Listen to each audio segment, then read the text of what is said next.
c'est mon or. Et mon or, c'est mon argent. Voilà. Les pépettes. N'ayez pas peur, madame, c'est de l'argent honnête. Et honnêtement gagné. Les pépettes.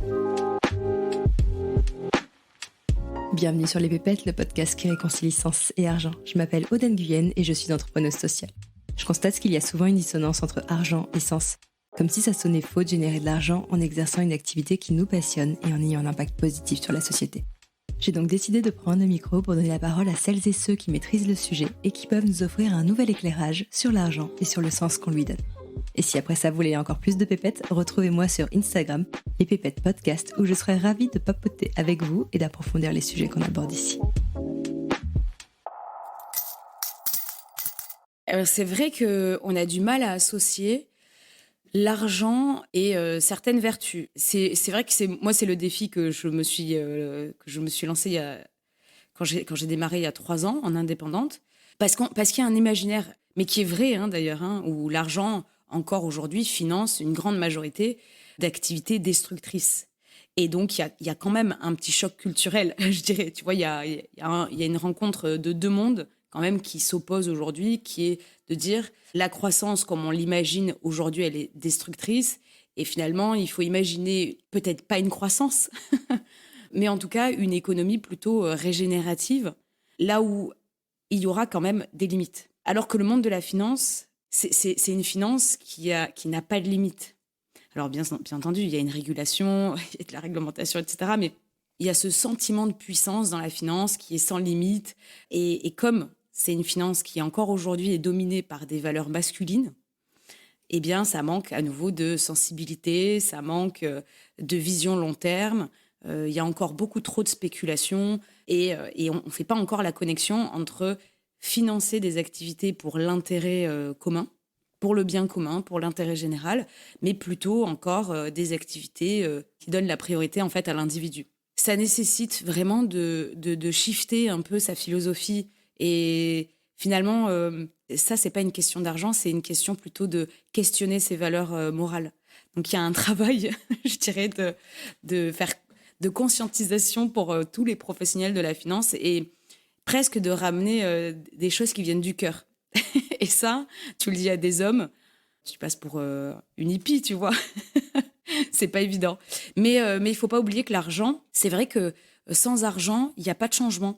Sans argent, il n'y a pas de solidarité. Sans argent, il n'y a pas de progrès social. Sans argent, il n'y a pas de nouvelles infrastructures bas carbone. Donc, l'argent a vraiment ses vertus. Alors, pas tous les hommes, je vous rassure. Par exemple, j'ai reçu sur ce podcast Thomas Huriez, que tu connais peut-être, qui est le fondateur de la marque de jeans éco-responsable 1083.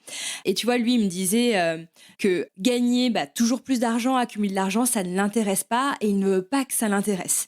Et du coup, tu vois, c'est là où, pour moi, il y a quand même une friction entre le discours qu'un conseiller en gestion de patrimoine peut tenir et puis ce qu'on cherche aussi à faire nous en tant qu'individus, c'est-à-dire être quand même dans cette dynamique de croissance et de construction d'un patrimoine et finalement les valeurs écologiques. Tu vois, j'avais aussi une conversation avec une auditrice récemment qui me disait qu'elle se sentait tiraillée, elle, entre ses désirs personnels et ses valeurs écologiques. D'un côté, elle souhaite s'enrichir pour nourrir ses projets, et de l'autre, elle considère que la logique même de faire fructifier son argent, de développer un patrimoine, ça revient à nourrir un modèle qui nous pousse à faire et à accumuler toujours plus, à être donc dans cette croissance infinie. C'est cette logique même qui conduit à notre perte et qui nuit à la planète.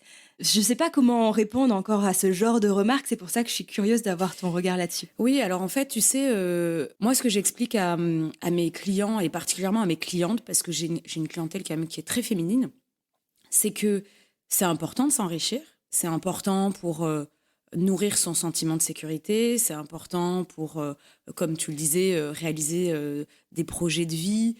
C'est important pour assurer son indépendance financière, son autonomie. Mais là encore, il peut y avoir des limites parce que, tu sais, il y a plein d'études qui parlent de la rémunération du bonheur.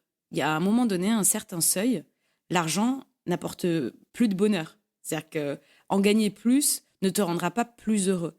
Il faut juste trouver un équilibre entre je me sens en sécurité, je me sens épanouie. Je réalise des projets qui me font du bien, sans tomber, si tu veux, dans la folie des grandeurs et à vouloir à tout prix être multimillionnaire. Moi, j'ai beaucoup de clients qui veulent développer leur patrimoine, mais qui ne cherchent pas non plus à avoir 15 millions de patrimoine. C'est ridicule, en plus, s'enrichir pour s'enrichir, ça n'apporte vraiment aucune satisfaction.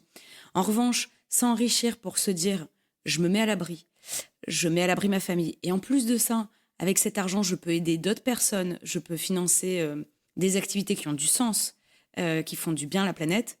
Là, oui.